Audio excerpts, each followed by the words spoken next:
En Primera de Reyes, capítulo 3, vamos a analizar y vamos a desarrollar una conferencia que se llama La sabiduría en la oración. La sabiduría en la oración. Antes de entrar a este pasaje, la Biblia nos enseña que la sabiduría es una de las bendiciones más grandes que cualquier creyente pueda poseer. En Proverbios capítulo 3, Proverbios 3 del 13 al 18, escribió Salomón: dichoso el hombre o bienaventurado el hombre que haya la sabiduría. En otras palabras, hay que buscarla, porque para hallar tenemos que buscar. El que la encuentra y que obtiene la inteligencia, porque su ganancia, o sea, es mucho mejor ganar y tener sabiduría que toda la plata y que todo el oro que pudieras algún día amontonar. Más preciosa es que las piedras preciosas, y todo lo que puedes desear no se puede comparar con la sabiduría. Largura de días está en su mano derecha, en su izquierda riquezas y honra. Sus caminos son caminos deleitosos, todas sus veredas son paz. Ella es árbol de vida a los que de ella echan mano, y dichosos son los que la retienen. Siendo que la sabiduría es tan importante que el dinero, una vez yo le pregunté a Dios: oh Dios, ¿por qué dices que es más importante la sabiduría que el dinero? Porque la mayor parte de la gente diría: bueno, yo prefiero 1000 veces tener dinero que sabiduría. Y la respuesta la vamos a encontrar a través del desarrollo de esta conferencia, porque les voy a dar un adelanto. Si tú tienes dinero y no tienes sabiduría, el dinero que tienes lo vas a malgastar. Lo vas a usar en cosas y en vanidades ilusorias que se convierten en una maldición para tu vida. Escúchame muy bien. Personas que tienen dinero y no saben cómo usarlo, el dinero se convierte en una maldición para sus vidas. Pero si tú tienes sabiduría antes de tener dinero, cuando tengas dinero vas a saber cómo usarlo, dónde usarlo y a qué horas usarlo. Entonces, cuando nosotros tenemos sabiduría, antes que tener una carrera, antes que tener dinero, antes que casarnos, comenzamos a tener la capacidad de saber usar lo que Dios nos ha dado. La sabiduría tiene una definición que es la siguiente, a los que la quieran apuntar. La sabiduría se puede definir como la capacidad o la habilidad para poder entender y discernir qué hacer, cómo hacerlo y cuándo hacerlo. Es la capacidad para poder entender y discernir qué hacer, cómo hacerlo y cuándo hacerlo. También podríamos decir que la sabiduría es la capacidad para saber aplicar el conocimiento. El conocimiento nos lo da la Biblia. Y muchos que me escuchan ya saben que dice la Biblia en Efesios 5, maridos, amen a vuestras mujeres. Eso dice la Biblia, ¿verdad? Y todos los varones dicen, amén, amén, amén. Sin embargo, si yo tengo ese conocimiento nada más intelectual y en mi casa yo no soy una persona caballerosa con mi esposa, una persona que la respeta, una persona que tiene consideraciones con ella, una persona a la cual yo tengo que tratar como un vaso más frágil, si yo no pongo en práctica lo que yo conozco, no puedo tener sabiduría. La sabiduría entra a mi vida cuando practico lo que yo sé. Porque hay muchos de ustedes que conocen mucho de la Biblia tal vez, o mucho de teología, o que nos están escuchando por televisión, sin embargo, no viven lo que conocen. Dicen una cosa y hacen otra cosa. Y ahí es cuando la personalidad se comienza a desintegrar. Cuando nosotros decimos una cosa y hacemos otra cosa, nuestra mente se comienza a dividir. En la psicología se le llama esquizofrenia, que significa mente dividida. Antes de que se definiera la esquizofrenia, en Santiago capítulo 1, la Biblia decía hace 2000 años, el hombre de doble alma. Se tradujo el hombre de doble ánimo, La palabra griega es nepesh, que es alma, es inconstante en todos sus caminos. Una persona con la mente dividida no puede ser igual en el trabajo, ni en el autobús, ni en la tienda, ni en el supermercado, ni en la escuela, ni en su casa. Una tiene una personalidad con sus amigos, tiene otra personalidad en la iglesia, aquí llega a la iglesia con cara de San Anselmo o de Santa Rita de Casia. Tiene otra personalidad allá en su trabajo. Son personas que tienen 2 o 3 personalidades porque están desintegrados. Ante sus amigos son aquí, no, allá por aquí. En la iglesia aquí, santo, santo, santo. En su familia son otra cosa. No son de una sola pieza, como decimos en México. Y Dios quiere que tú seas de una sola pieza. Que seas como eres aquí, allá, en la escuela, con tus amigos, a donde quiera que vayas. Y no lo eres porque no eres sabio, porque no tienes sabiduría. ¿Y por qué no tienes sabiduría? Porque no practicas lo que conoces. Ahora, ¿quién nos da esta sabiduría? La Biblia a través del Espíritu Santo. Porque la sabiduría no es amontonar conocimiento, como dicen en este mundo, esa persona es muy sabia, ganó el premio Nobel de Medicina, ganó el premio Nobel de Literatura, y se les consideran, o el científico Stephen Hawking en Inglaterra, que es el científico más grande ateo del mundo, lo considera una persona sabia. ¿A qué le llaman sabia a la gente? A los que tienen mucho conocimiento en determinado área académica. Pero la sabiduría de Dios es la capacidad para vivir, para ser papá, para educar a los hijos, para saber cómo educar a mi esposa, para tratar con el problema de mi hijo, para tratar con el problema de mi hija, para resolver los problemas en mi trabajo. Esta capacidad para resolver problemas en la Biblia se llama sabiduría.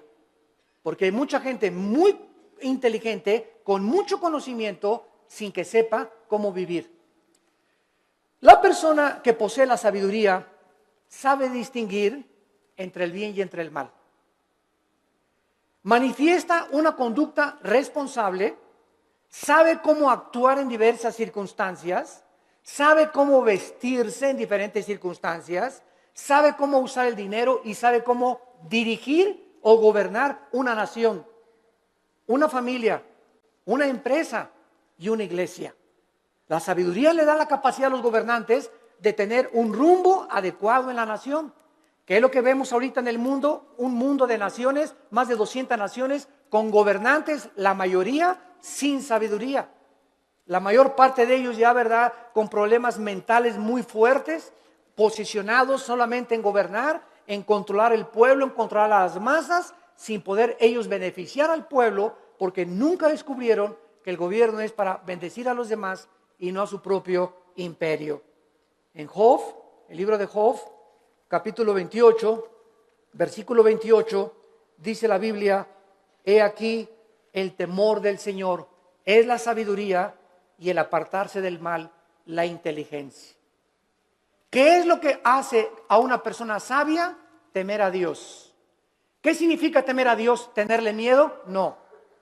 Tenerle miedo a Dios te aleja de Dios, y tener temor de Dios te acerca a Él. Esa es la diferencia entre el temor de Dios y tenerle miedo a Dios. No lo confundan. No es igual la gimnasia que la magnesia. Cuando yo tengo temor de Dios, vengo a Dios y respeto a mi esposa, respeto mis finanzas, pago mis impuestos, trato de tener una conducta responsable. ¿Por qué? Porque tengo el temor de Dios en mi corazón. Muchos de ustedes hacen lo que hacen porque no tienen temor de Dios. Muchos de ustedes, cuando nadie los ve, cuando están jóvenes, se besan, se abrazan, abusan de las caricias y se dicen cristianos. ¿Por qué lo hacen? Porque no tienen temor de Dios. Muchos varones viajan y cuando se meten a un hotel, no está la esposa, no hay nadie, alquilan una película pornográfica. ¿Por qué lo hacen? Porque creen que nadie los ve. Pero cuando tú tienes conciencia de que Dios te ve, no harías las cosas que tú haces si tuvieras el temor de Dios. Esta es la razón por la cual Salomón, regresamos ahora a nuestro pasaje, estaba preocupado por ser un rey sabio. Era joven, acababa de consolidar su poder, acababa de sofocar una rebelión interna de gobierno de su hermano Adonías, eliminando a sus enemigos. Y la nación de Israel se encontraba ahora perfectamente unificada por un liderazgo que era él, y había paz por todos lados. Su padre David acababa de morir y él estaba ahora sentado en el trono. Y Salomón, cuando está sentado en el trono, sintiendo su inmadurez, su incapacidad y su falta de experiencia, le pide a Dios sabiduría para poder discernir y poder gobernar a un pueblo tan grande. ¿Qué es lo que nosotros debemos hacer también cuando muchos de ustedes, jóvenes que me escuchan, se casan a los 23 años? Te casas, chamaca, a los 18 años, tal vez porque te embarazaste antes, o te casas a los 20 años de edad. Dices, ¿verdad? Dios mío, tengo 23 años y estoy casado. Y ahora tengo que trabajar y voy a tener que tener sabiduría para educar a mi esposa, para saber qué empleo poder tener, para saber cómo educar a mis hijos. Dios mío, reconozco mi incapacidad. Señor, reconozco mi inmadurez. Oh Dios mío, ayúdame. Y cuando nosotros tenemos esa actitud de reconocer, Padre, ahora mi negocio creció, las iglesias crecieron, ahora tengo más hijos. Señor, no sé cómo manejar esto. Para eso está Dios, para darnos la sabiduría, la capacidad de saber qué hacer. Y no hablarle a Walter Mercado, ni a la doctora Corazón, ni al psiquiatra, ni al psicólogo, sino consultar en su palabra. Aquí en la Biblia se encuentran los consejos de la sabiduría y de la inteligencia. Esto es lo que Salomón adquirió cuando se sentó. Y vamos ahora a darle lectura al primer capítulo del primer libro de los Reyes, capítulo 3. Y vamos a ver en primer lugar algunas cosas que nos comienzan a vislumbrar el corazón de Salomón antes de entrar en el tema principal de la conferencia. Veamos en primer lugar en el versículo 1 el compromiso político y diplomático que Salomón comenzó a ejercer. Salomón hizo parentesco con Faraón, rey de Egipto, pues tomó la hija de Faraón y la trajo a la ciudad de David. Entre tanto que acababa de edificar su casa y la casa de Jehová y los muros de Jerusalén alrededor. Salomón, entrando a su reinado, inmediatamente supo que necesitaba a Egipto, que necesitaba a Siria, que necesitaba a Jordania, que las naciones de alrededor eran importantes para poder tener una buena relación política y diplomática. No quería la guerra. Entonces Salomón, en aquel tiempo los países hacían alianzas dando a la hija del rey al hijo del otro rey o al rey mismo. Entonces los matrimonios en tiempos de Salomón eran por compromiso político. No necesariamente Salomón se enamoró de la hija de Faraón, tal vez ni la conoció, sino simplemente al ser la hija de Faraón de Egipto y casarse con Salomón, rey de Israel, Egipto e Israel hacían una unidad, hacían un compromiso a través del matrimonio. Es lo que significa la palabra hebrea parentesco en el versículo 1. No veo que muchos tengan sus Biblias en esta mañana. Trajeron el Calimán. La palabra parentesco es la palabra chatán en el hebreo. Chatán, que significa compromiso a través de un matrimonio político. Es la palabra que usaban para poder llevar a cabo los matrimonios políticos. Muy bien. Sin embargo, cuando Salomón adquiere el compromiso por política y diplomacia con la hija del faraón, Salomón estaba violando una ley que dice en el libro de Deuteronomio, capítulo 17, versículo 14. Deuteronomio 17, 14, que Dios había dado en el monte Sinaí a Moisés para los gobernantes.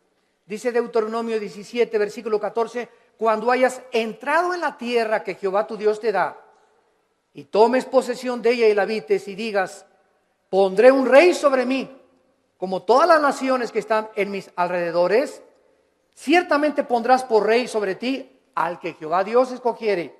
De entre tus hermanos pondrás rey sobre ti. No pondrás hombre extranjero que no sea tu hermano, pero él no aumentará para sí caballos, ni hará volver al pueblo a Egipto, con el fin de aumentar caballos, porque Jehová los ha dicho, no se vuelvan nunca por este camino. Versículo 17, ni tomará para sí muchas mujeres.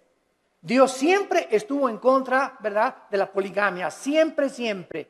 El hecho que Salomón y el hecho que David hayan tenido varias mujeres no implica que era la voluntad de Dios, porque la voluntad de Dios es doble. La voluntad de Dios es permisiva y la voluntad de Dios es directiva. Dios te da permiso de que te cases con ese roto quinto patiero. Dios te da permiso de que te hagas socio de esa persona que no es cristiana.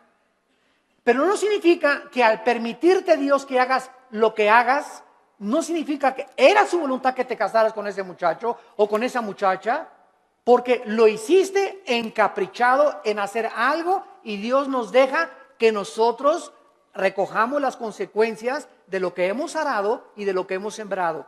La cosecha es de nosotros, pero no significa que era la voluntad directiva de Dios.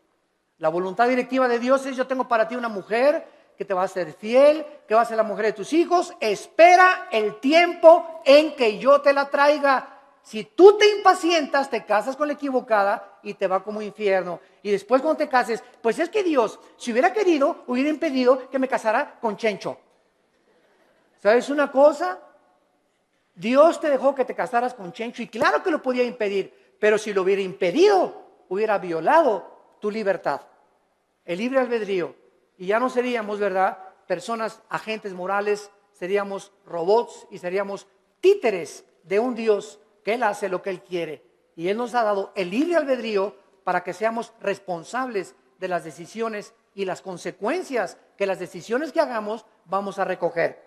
Vamos a ver después cómo acabó Salomón precisamente por estas decisiones equivocadas que llevó a hacer. En segundo lugar, dice el versículo 2 que hasta entonces, o sea, hasta el tiempo de Salomón, el pueblo sacrificaba en los lugares altos, donde regularmente los paganos hacían los sacrificios. Y Dios nunca quiso que Israel sacrificara en los lugares altos, pero hasta que Salomón acabó el templo y se ofrecieron sacrificios en el lugar donde Dios quiso que se ofrecieran, Dios permitió que se llevaran a cabo sacrificios en los lugares altos. Dice el versículo 2, porque no había casa edificada al nombre de Jehová hasta aquellos tiempos. Salomón tenía una capacidad, en segundo lugar, como constructor. Si ustedes leen todo el primer libro de Reyes, es increíble la arquitectura, la hermosura de la decoración del templo de Salomón, de los cuadros que mandó traer. Tenía 12, su trono tenía leones de oro en las escaleras. Su trono donde Salomón se sentaba era de oro puro. Nunca ha habido, nunca en la historia, ni Bill Gates, ni el señor Slim, ni los Kennedy, ni los Rothschild, ni ningún millonario ha tenido el dinero que ha tenido y las riquezas del rey Salomón. Pero al mismo tiempo que Salomón ha tenido las riquezas inimaginables que cualquier persona haya podido alcanzar, ni los árabes tampoco, ni los sheiks en Arabia, Salomón al mismo tiempo, vamos a ver, era el hombre más sabio de toda la historia que ha existido. El hombre más sabio, imagínense, tenía millones de billones de riquezas y al mismo tiempo tenía la sabiduría que al final de su vida la hizo a un lado y pues ya es otro cantar, ¿verdad? Él se aparta de Dios, apostata y después regresa a Dios y escribe el libro de Eclesiastés, que es el compendio de sabiduría después de Proverbios más grande de toda la Biblia, el libro de Eclesiastés. Muy bien, ahora sí, vayamos a comenzar a analizar esta oración que Salomón, consciente de su inmadurez, comienza a hacerle a Dios. Dice el versículo 5, y se le apareció Jehová a Salomón en Gabaón. Se le apareció Jehová a Salomón en Gabaón. ¿A cuántos de ustedes se les ha parecido Dios? Todos podemos decir, ¿verdad? A ninguno. Pero esto es una verdad parcial, porque cada vez que hables la Biblia, se te aparece Dios. Ya no tenemos manifestaciones visibles de Dios, ni audibles como en los tiempos antes en el Antiguo Testamento. Pero ahora nadie puede decir, bueno, si a mí se me apareciera Dios, ¿sabes una cosa? Ahora no solamente se le apareció Dios para decirle algunas cosas, sino que ahora tenemos todo el consejo de Dios en la Biblia. Todo lo que Dios tenga para decirnos ya se encuentra en la Biblia. Después de la Biblia no hay nada más que Dios nos tenga que decir. Por eso la Biblia es un libro sellado. El que le agregue algo a estas palabras o el que le quite algo a estas palabras, dice Apocalipsis capítulo 22, las maldiciones de este libro caerán sobre esa persona. Por eso cuando hoy oímos, ¿verdad?, que tantas cosas de profecías, y el Señor me dijo que iba a entrar una muchacha con vestido verde y vas a casar con ella. Y el Señor me dijo que de aquí de esta iglesia van a salir ríos de agua viva. Y el Señor dice que un avivamiento va a venir en Guatemala o va a venir en España, etcétera, etcétera. ¿A quién le dijo eso el Señor? ¿Quién sabe? Tal vez cenó pizza en la noche a las 12 de la noche. Y comienzan a decir cosas que no están en la Biblia, que asumen que Dios dijo, pero Dios no lo dijo. Porque profetizar no es anunciar el futuro. Profetizar es comer esta palabra y cuando hablas, hablas esta palabra. La persona que predica la palabra es un profeta. Un profeta no es una persona que dice, va a pasar esto o va a pasar aquello. Esos son adivinaciones. No confundas la profecía con la adivinación. Ahora, en el Antiguo Testamento había videntes. La palabra naví en el hebreo, que se les dio profecías del futuro. Todo lo que va a pasar ya está escrito en la Biblia. Cuídense cuando va a temblar en Toluca en febrero del 2011. Y el Señor me dijo que a las 10 de la mañana, cuídense, hermanos y hermanas en Cristo, de todas estas falsas profecías. A la luz y al testimonio. Si no es a la palabra de Dios, no les ha amanecido, dice el profeta Isaías. Entonces Salomón tiene la aparición de Dios en sueños y le dice, Dios es Salomón. Escuchen esto, versículo 5. Pide lo que quieras que yo te dé. Ni Santa Claus, ¿verdad? Ni Aladín y la lámpara maravillosa, cuando el genio se aparecía y le decía a Aladino, no, pídeme lo que quieras. Aquí estamos ante el Dios creador de los cielos y de la tierra. ¿Y qué vemos en primer lugar? Una invitación de Dios que Él nos hace, no solamente a Salomón, sino también a nosotros en el Nuevo Testamento. Clama a mí y te responderé, dice Jeremías 33:3. Y te enseñaré cosas grandes y ocultas que tú no conoces. Ahora aquí inmediatamente podríamos asumir, si aparece Dios, pídeme lo que quieras, un Cadillac último modelo, Señor. Una casa allá por allá, una mujer bellísima. Todas estas son las cosas que el mundo pediría cuando no tienen un corazón para Dios. Pero lo que hace Salomón es lo que nos va a enseñar, que Dios se agradó tanto de lo que le pidió Salomón, que Dios se lo dio. Entonces vamos a descubrir en esta mañana que cuando nosotros oramos conforme a la voluntad de Dios, Dios nos concede las peticiones que le hayamos hecho. Esta palabra que Dios usa para pedir, Saal, en el hebreo, se usa 8 veces en este solo capítulo. Y lo primero que vemos es el verdadero incentivo para orar. ¿Qué es lo que nos debe motivar para orar? Que al Dios que le estamos pidiendo es un Dios generoso. Toda buena dádiva y todo don procede del Padre de las luces, Santiago capítulo 1, en el cual no hay sombra ni variación alguna. Y el que tenga falta de sabiduría, Santiago capítulo 1, el que tenga falta de sabiduría, pídasela a Dios que se dará sobreabundantemente.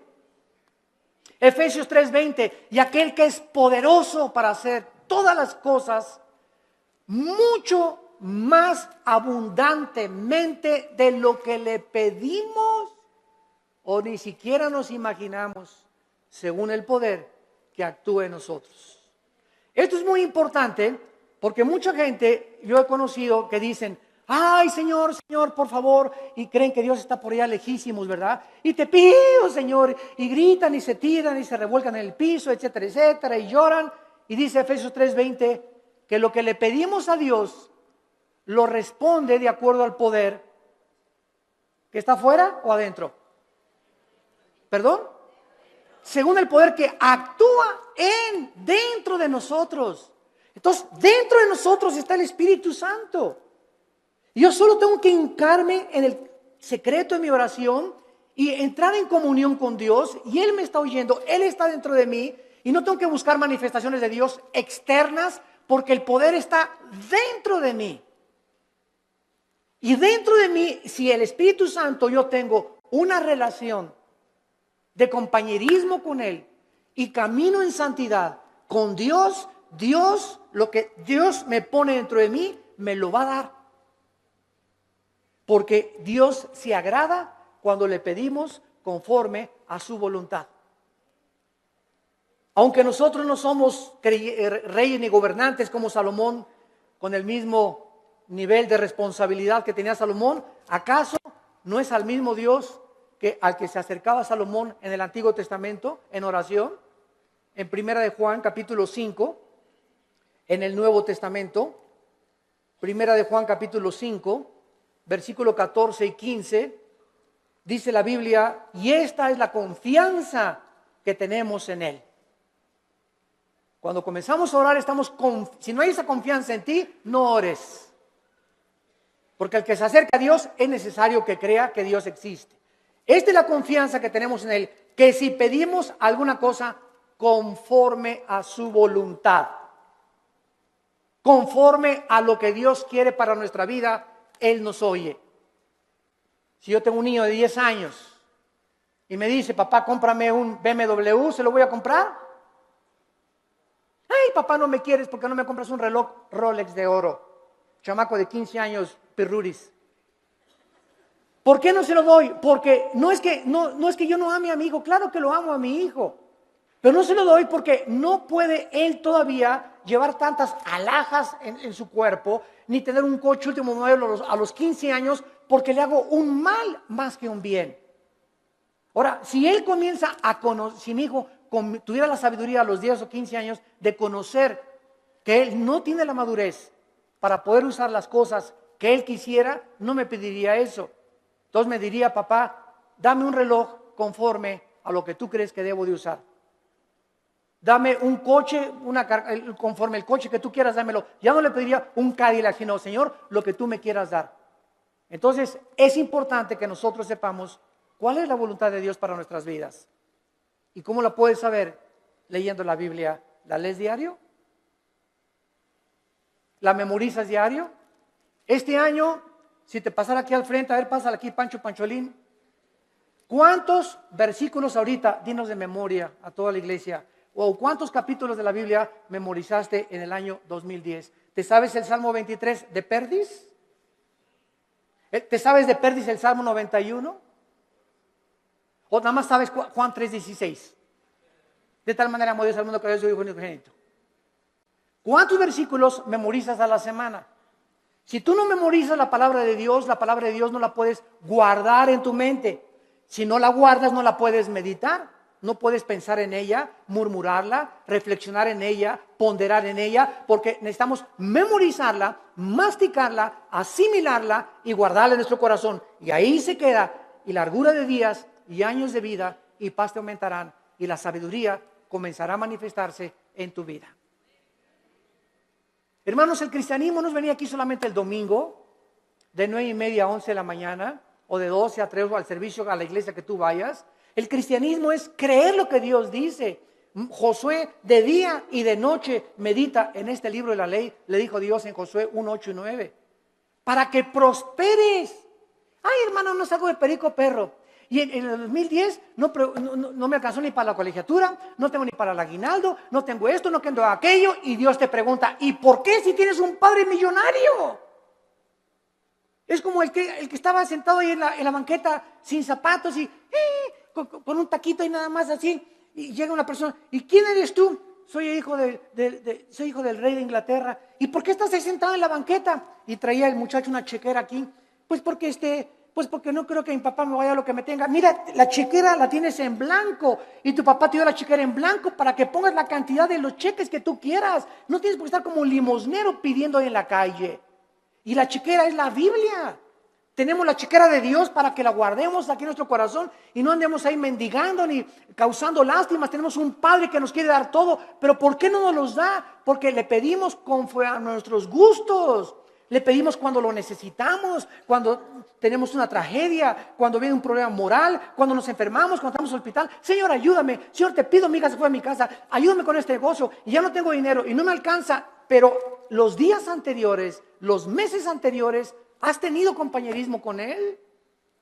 ¿Lo has amado con todo tu corazón? ¿Eres santo? ¿Amas a tu esposa? ¿Bendices a tus hijos? ¿Les enseñas la palabra de Dios a tus hijos? ¿Eres honesto en tus negocios? Entonces Dios no puede darte, porque el que es infiel en lo poco, en lo mucho lo es. Si Dios te bendijera y te diera y te ayudara, te echaría a perder, porque no tienes la sabiduría para vivir y tener lo que Dios te quisiera dar. Reflexionen y mediten en esto profundamente, santos de Dios. A continuación, dice el versículo del 6 al 8, no solamente que tenemos el incentivo para orar, la generosidad de Dios. Ahora veamos el fundamento de la oración, la seguridad de que Dios nos va a oír. Dice el versículo 6 y 7, Primera de Reyes capítulo 3, si Salomón dijo: dame un Cadillac, hazme millonario, dame $1,000,000 y le doy $500,000 de ofrenda a la iglesia. Es la oración de casi todos los cristianos. Bendíceme, Señor, si me das 5 millones de pesos, te prometo que le doy 3 millones de pesos a la iglesia. ¿Sabes una cosa? Te dice, ¿cuánto tienes ahorita en el bolsillo? Pues ahí tengo como unos 5,000 pesos. Primero sé fiel con los 5,000 pesos antes que me pidas 5 millones de pesos. Y si no has sido fiel con lo poquito que te he dado, tampoco lo vas a hacer cuando yo te lo dé. A mí no me ves la cara, dice el Señor. Dios no puede ser burlado. Entonces tenemos que entender eso, ¿verdad? Vean ustedes ahora, cuando Dios le dice a Salomón, pídeme lo que quieras. ¿Por qué Dios le concedió a Salomón lo que le concedió? Salomón le contestó, en primer lugar, tú hiciste gran misericordia a tu siervo David, mi padre. En primer lugar, recuerda, antes que nada, antes de pedirle, recuerda lo que él había hecho con su padre anteriormente. Dice a continuación, porque él anduvo delante de ti en verdad, en justicia y con rectitud de corazón para contigo. En segundo lugar, recuerda que su padre recibió de Dios lo que recibió porque David anduvo en integridad. ¿Qué es integridad? Hacer lo que nosotros decimos. Vivir lo que nosotros predicamos. Si tú predicas una cosa y vives otra cosa, no eres una persona integral, íntegro. Te estás desmoronando, te estás desintegrando, tu mente se está dividiendo y se puede dividir en 2 partes, en 3 partes, hasta en 4 partes. Y después los psicólogos entran y dicen desórdenes múltiples de la personalidad humana. Personas que tienen hasta 5 personalidades y que se consideran como psicópatas, que ya tienen que ser internados en un hospital para enfermos mentales, que nunca su problema fue el problema mental, su problema fue que nunca resolvieron sus pecados pasados. No quisieron oír la voz de Dios en sus corazones.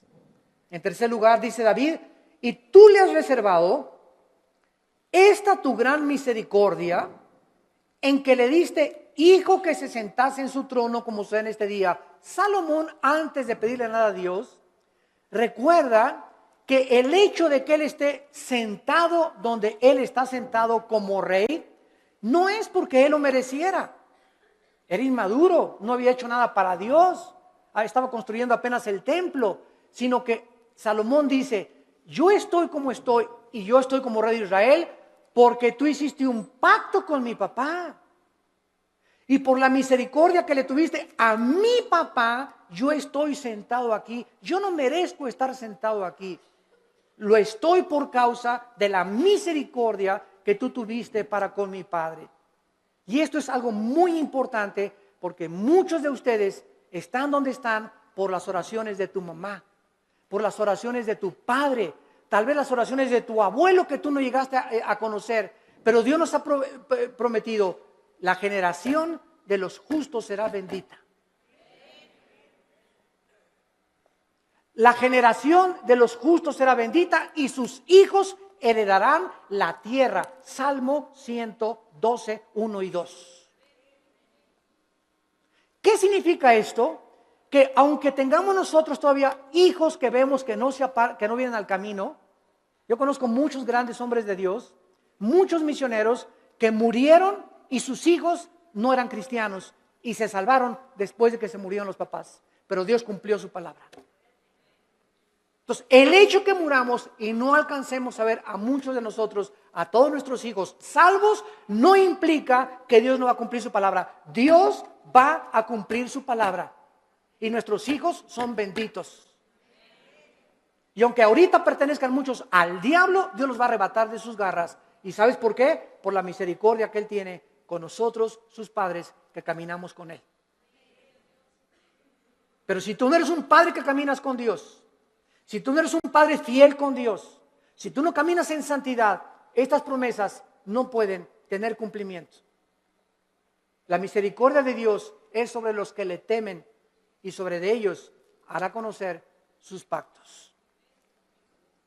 Y vemos enseguida cuando le dice Dios, cuando le dice Salomón en el versículo 6, finalmente, tú le has reservado esta misericordia en la que le diste, hijo, que se sentase en su trono, como sucede en este día. Vemos la fidelidad de Dios de una forma maravillosa. Y dice la Biblia en el versículo 7, ahora pues, Jehová Dios mío, o sea, habiendo reconocido Salomón la misericordia que Dios tuvo para con su padre y el hecho que él esté donde está, que lo hacía indigno, tú me has puesto a mí, tu siervo, por rey en lugar de mi padre, y yo soy joven y no sé cómo entrar ni salir, y tu siervo está en medio de tu pueblo, al cual tú escogiste, un pueblo grande que no se puede contar ni tampoco enumerar.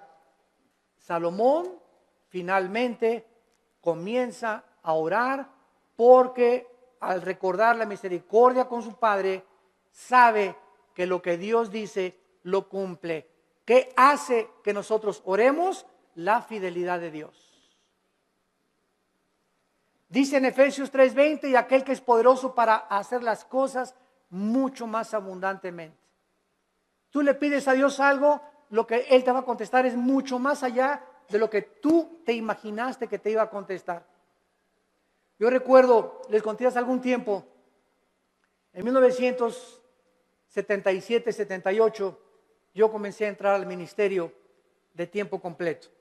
Yo trabajaba en un hotel en Acapulco, el hotel que es ahora el Emporio, creo, el Continental, estaba de gerente general del hotel. Y cuando entro en el 77, 78, me fui de misionero con unos misioneros norteamericanos, nos llevaron a la Sierra de Guerrero, con la frontera con Oaxaca, Coajimalpa, la Costa Chica, la Costa Grande. Todo eso anduve 3 años de misionero. Y en toda esa época de misionero, pues llegaba a mi casa y Alan estaba chiquito y comíamos mangos, comíamos frutas, no teníamos para comer, porque me daban un cheque de $50 a la semana, o sea, $200 al mes, pues solamente no se alcanzaba para comer víveres. Vivíamos en un bungalito por pie de la cuesta en Acapulco, y lo único que teníamos en la casa era colchones, no teníamos estufa, no teníamos nada, una parrilla eléctrica. Ahí cocinábamos el pescado que yo iba a pescar, ¿verdad? Al mar. Entonces, durante todo ese tiempo, Dios me mostró su fidelidad. Nunca nos faltó pescado, nunca nos faltaron mangos en los árboles, ni tampoco manzanas, y peces. Aventaba el anzuelo y a las 2 o 3 horas agarraba 3 o 4 huachinangos y grandes peces, y comíamos ostras, y comíamos las cucarachas que se pegaban en las piedras. Me bajaba a bucear y las raspábamos así con limoncito, ¿verdad? Ricas así, y eso es lo que comíamos por 3 años. Hasta 1985 pasaron 8 o 9 años de ministerio cuando por primera vez compramos un refrigerador. Compré una lavadora de esas que vendían en Salinas y Rocha, de esas que chun chun que hacen así, para acá y para atrás, si no ya saben cuáles son, ¿verdad? Así es, las lavadoras antiguas. Pagué como 3 años en pagarla, y hasta el 85 me regalaron una camioneta combi usada con 80,000 kilómetros, y en esa nos transportábamos después de tantos años de caminar y conocer a Dios. Entonces, Dios es fiel, pero Dios no te da las cosas así. Y ahora todo el mundo, ya quieren casarse, ya quiero un plasma, y quiero tapetes persas, y cortinas que vengan de España, y cuadros aquí, y quiero un coche último modelo, y ya todo el mundo ahorita es una ambición, pastores que ya quieren una iglesia grande, ya quieren 500 personas, etcétera, etcétera, cuando no saben que irá andando y llorando el que lleva la preciosa semilla y regresará con gozo trayendo las gavillas. Hay que arar y arar y arar la tierra y caminar y arar. El ranchero va rompiendo la tierra y primero aras, primero rompes, sudas lo que tú estás haciendo y después ya vienes y siembras la semilla y después viene la tercera fase que es la cosecha. Tenemos que arar, tenemos que sembrar y tenemos que cosechar. Pero si tú no trabajas, si tú no aras y no siembras, ¿por qué esperas recoger? Entonces tú no vas a recoger nunca en la vida lo que nunca has sembrado, en lo que nunca has trabajado. ¿Quiénes son los que poblan las cárceles? Almoloya, el reclusorio, personas que creyeron que sin trabajar, sino quitándole el dinero o vendiendo algo rápido, droga, podían obtener ganancias inmediatas y tarde o temprano acaban en esas cárceles. Porque la Biblia dice, ganarás el pan con el sudor de tu frente. Y todo lo que es fácil y lo que es barato no tiene la bendición de Dios. Dinero mal habido será maldecido. Es una ley inexorable espiritual. Salomón pues comienza a decirle a Dios, yo soy joven, no sé cómo levantarme, no sé cómo gobernar, no tengo la madurez y quiero por favor, Señor, versículo 7, que me des a mí, versículo 8, la capacidad para poder gobernar. Cuando Dios le dijo a Salomón, pídeme lo que quieras, Dios estaba probando el corazón de Salomón. Y cuando venimos en oración y le pedimos a Dios, de la abundancia de las palabras, de la abundancia del corazón, habla la boca. Lo que tú le pides a Dios denota y manifiesta lo que realmente quieres en tu corazón. Y vamos a ver el gran secreto de por qué Dios le contestó esta oración. En el versículo 7 y 8, Salomón reconoce que él no tiene la capacidad de gobernar un pueblo tan grande, ni numerarlo por tanta y grande multitud. Su principal capacidad de la cual él comienza a reconocer es que él necesitaba una cosa importante. Versículo 9, dale, es lo primero que Salomón le pide, dame un corazón entendido. Por favor, la palabra entendido es shama, que significa oír o escuchar. Vamos a ver, vamos por orden, esto es muy importante, síganme con cuidado. Dame un corazón que sepa escuchar a la gente. Es lo que significa entendido. Shama, viene de la palabra hebrea Shema. Cuando dicen Deuteronomio 6, Shema Yisrael Adonai Elohim Adonai Echad, se tradujo, oye Israel, Jehová tu Dios, uno es. Shema, oye, Shama aquí es escuchar. Dame un corazón, Shama, que sepa escuchar. Ahora, dice el versículo 9, que sepa escuchar para juzgar a tu pueblo y para discernir entre lo bueno y lo malo. Vean ustedes con cuidado lo que Salomón está pidiéndole a Dios. Señor, permíteme presentarme ante tu pueblo, supongamos que ustedes son el pueblo de Dios, y un gobernante necesita oír, un pastor necesita para dar consejería oír, pero cuando nosotros oímos, y muchas veces lo que los gobernantes oyen del pueblo, no siempre es la verdad, ¿correcto? Porque ve una señora, y mi esposo esto y el otro, y bla, bla, bla, bla, y bla, bla, bla, bla, y el pastor o el cristiano que oye a la esposa y asume que la esposa tiene razón, sin haber oído la otra parte, al esposo es una persona sin inteligencia ni tampoco discernimiento. Entonces, no creas todo lo que la gente te dice. Y ya supiste que fulano y tal, bla, bla, bla, bla, bla, bla, bla, bla. Y ya supiste que fulanita la vio la noche y bla, bla, bla, bla, bla. Y ya viste lo que se dijo ese pastor que bla, bla, bla, bla, bla, bla. Ten mucho cuidado cuando tú oigas y asumas que lo que te están diciendo es verdad. Entonces, ¿qué necesitamos para saber si lo que nos están diciendo es verdad o no es verdad? Necesitamos discernimiento. Y el discernimiento es una capacidad que el Espíritu Santo da para poder distinguir entre el bien y entre el mal, entre la mentira y la falsedad, entre lo que es real y lo que no es real. Y esta capacidad no la da ningún libro, ninguna escuela, ningún seminario, la da Dios. A los que han aprendido antes escucharlo a Él. Cuando tú vienes a la Biblia, ¿a quién estás oyendo? A Dios. Y tu contacto con la Biblia es diario, la lees y la memorizas y la guardas y la lees en la mañana y antes de acostarte y estás en contacto con la Biblia. Entonces, al estar oyendo a Dios, automáticamente el Espíritu Santo, la palabra de Dios la convierte en discernimiento. Y tú comienzas a manifestar una capacidad en la vida para que cuando estés escuchando algo tengas el juicio adecuado para juzgar. Hasta nuestros hijos. Llega Pepito, papi, que son mustios los chamacos, ¿verdad? Pegó, y no es cierto que le pegó, sino que él viene así porque él le pegó al otro. Pero son expertos los niños en venir en culpar al otro hermanito antes de que sepan que él fue el culpable y le peguen a él. Entonces viene corriendo y cuando el papá ya sabe, espérame, ya te conozco, mijito, ¿verdad? A ver, ya sé, ¿verdad? Y le hablas al otro hermanito y ya sabes que lo que te quiere es chantajear. Entonces comenzamos, no nos inclinamos porque a Pepito lo quiero mucho, mis sentimientos los crucifico. Quiero hacer justicia con mis hijos y que mis hijos sepan que soy parejo con todos. Cuidado con los consentidos, porque esto no es de Dios. Este fue el problema de José en el Antiguo Testamento cuando su padre Jacobo lo consintió demasiado. Los hermanos comenzaron a tener envidia y acabaron vendiéndole a Egipto.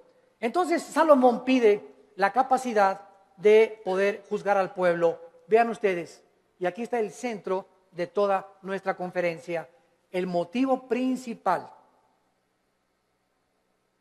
por el cual Dios le da a Salomón mucho más, como vamos a ver, de lo que le pidió o de lo que se imaginó, fue porque el motivo de Salomón era el bienestar del pueblo de Dios.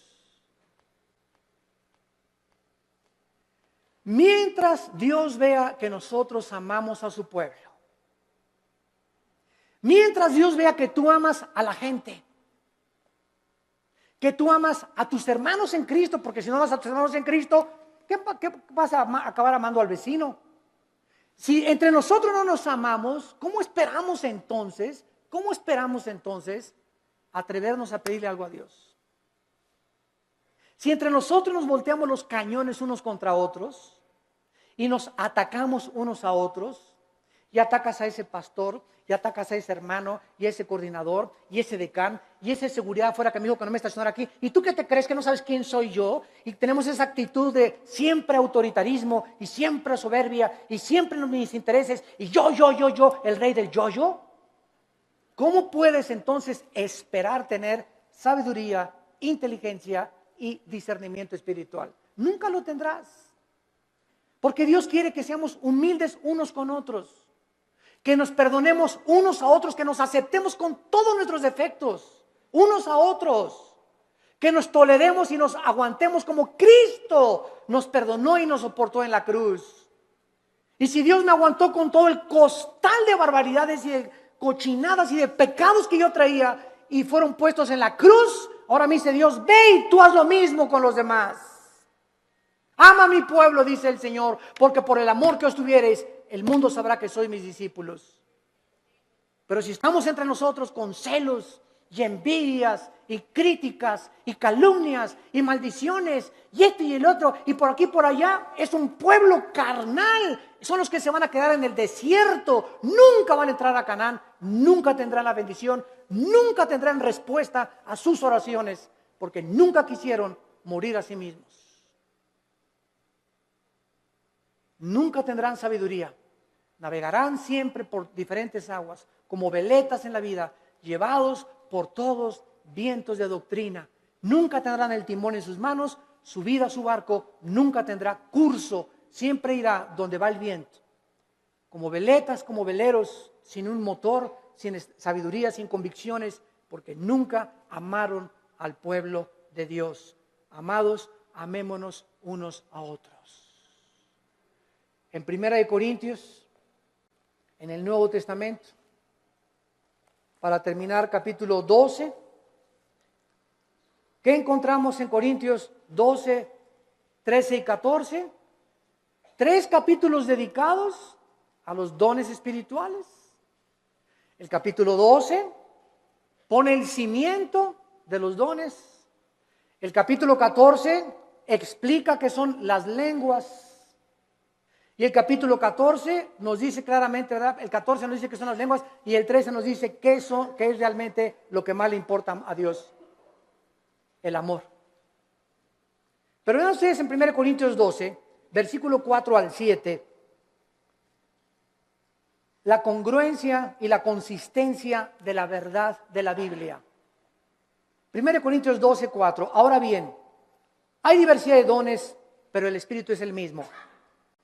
Hay diversidad de ministerios, el Señor es el mismo. Hay diversidad de operaciones, pero Dios que hace todas las cosas, todos el mismo. Versículo 7, importantísimo. Pero a cada uno, a Pancho, a Carmelita, a Josué, a Pepe, a Carlos, o sea, no hay nadie de los que me están escuchando que sean cristianos que no tenga dones. Todos tenemos dones y miren lo que dice, pero a cada uno le es dada la manifestación del Espíritu para provecho. La palabra provecho es la palabra sumiero en el griego, que significa para el beneficio de los demás. Mis dones no son para mí, son para los demás, para edificarlos a ustedes. Por eso en Corintios 14 Pablo dice, en la iglesia, por favor, no hablen en lenguas. Porque en la iglesia, si se ponen todos a hablar en lenguas, y trae fulano de tal a su mamacita, y el otro trajo al diputado, y el otro trajo un licenciado, y el otro trajo un doctor, y trajo a sus amigos, y entra a una iglesia donde parece un manicomio, y ¿dónde estoy en el manicure? Van a decir, ¿qué es esto? Dice 1 Corintios 14, van a decir que están locos. Entonces, en la asamblea, cuando estén todos juntos, si quieren hablar en lenguas, que sea por turno y con intérprete. Y si no hay intérprete, cállate. Y no estés ahí en la iglesia, saca la bazuca con las lenguas de la milicia, ¿verdad? Y la persona que está junto a ti, ¿qué le pasa, verdad? Que denle su chocho. ¿Por qué no hablamos las lenguas? Porque no son para nosotros, son para edificar. Y cuando hablamos todos no estamos edificando a nadie. Tal vez creemos que nosotros mismos, pero no se trata a nosotros, se trata a los demás. Los corintios eran tan carnales, como todavía hay muchas iglesias actualmente que no han entendido el uso de los dones espirituales. Nunca son para nuestra edificación, es para la edificación de los demás. Les es dado el Espíritu para provecho. Dice 1 Corintios capítulo 14. El que profetiza, versículo 3, habla a los hombres para edificación. Versículo 4, el que habla en lengua extraña, así no se edifica, pero el que profetiza edifica a la iglesia. Versículo 5, así que quisiera que todos hablaran en lenguas, pero más que profetizaran, porque mayor es el que habla, el profetiza, que el que habla en lenguas, a no ser que las interprete, para que la iglesia reciba edificación. Versículo 12, así también ustedes que anhelan dones espirituales, procuren abundar en ellos para edificación de la iglesia. Más de 7 veces en un capítulo dice Pablo, los dones son para los demás, para el beneficio común. Viven para los demás. Padre, dame sabiduría, no para ser sabio, para educar a mi familia. Padre, dame sabiduría para ser pastor y ser un pastor que sepa aconsejar para poder bendecir a tu pueblo. Padre, dame propiedades o dame bienes materiales conforme a ti para edificar a tu pueblo. No nos interesa para mí, para edificar a tu pueblo. Cuando nosotros tenemos en el corazón el pueblo de Dios, Dios bendice sobreabundantemente. Porque nadie vive para sí mismo, vivimos para los demás. Y el secreto de la felicidad, como les decía ayer en el desayuno, es vivir para los demás. Ahí se encuentra el secreto de la felicidad. Tu casa es úsala para la gloria de Dios. Tu coche, úsalo para transportar hermanos, úsalo para el reino de Dios. Tu dinero, úsalo para el reino de Dios. Dios no está en contra de que tengas ahorros ni que tengas dinero, pero no ahorres más de lo debido, no seas más avaro, no tengas más propiedades de las debidas, porque te conviertes en persona avariciosa. Estás guardando ya de más y mañana te vas a petatear. Mañana cuelgas los tenis, como dicen los jóvenes. Mañana partimos tal vez a casa. Y lo que has hecho, ¿para quién se le quedó? Cuando se pudo usar para la gloria de Dios. Cuando tenemos ya esa visión, Dios nos comienza a derramar abundantemente todas aquellas cosas que Él anhela, porque Él busca instrumentos a través de los cuales Él pueda canalizar su gracia y sus bendiciones para los demás. Abraham, desde el principio de la Biblia, Abraham, te voy a bendecir para que tú seas bendición a las naciones. Todo lo que Dios nos da no es para echarle aquí y aquí y aquí. Dios me da para darlo. Dios me da para darlo. Si Dios me da y lo sigo guardando y no lo saco, me va a romper las bolsas y lo que tengo no lo voy a aprovechar. Y entonces el diablo viene, como dice Malaquías 3, el devorador, y se lleva aquello que le pertenecía a Dios. Nos comienza a robar lo que le pertenecía a Dios, porque no hemos entendido que la sabiduría es para bendecir al pueblo de Dios. Gracias por tu palabra, Señor, en esta mañana. Te damos gracias, Señor, porque eres inmensamente generoso y bueno para con todo tu pueblo. De tal manera nos has amado que diste a tu Hijo